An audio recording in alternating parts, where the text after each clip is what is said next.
Mr. Foster, what is your true full name, please? Benjamin Obadiah Foster. For the first time, we are now hearing directly from that kidnapping suspect before he was found dead in Oregon. Benjamin Foster died by suicide in Oregon, but not before he tortured a woman and killed 2 men.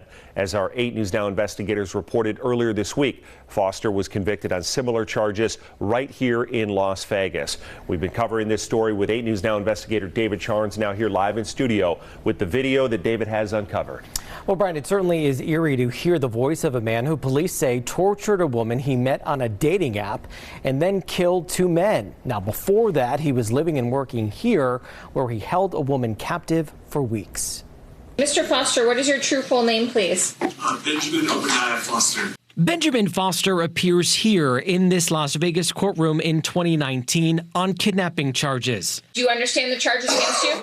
I believe so, yes. Foster had held a woman captive for 2 weeks, shaving her head and beating her. He tied her up with zip ties and duct tape, telling her cameras were watching. Documents that 8 News Now investigators obtained revealing the woman told police Foster blacked out the windows and made her take sleeping pills. Is that your understanding of the deal?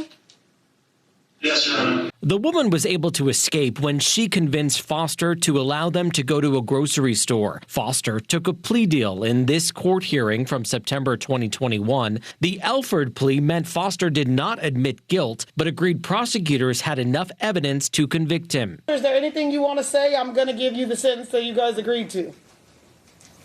No. Having served nearly 2 years in jail, the Nevada Department of Corrections released Foster the same day he arrived at the agency's intake facility. And we won't rest until we capture this man. The manhunt for Foster's arrest in Oregon lasting several days, police later finding him hiding under a house.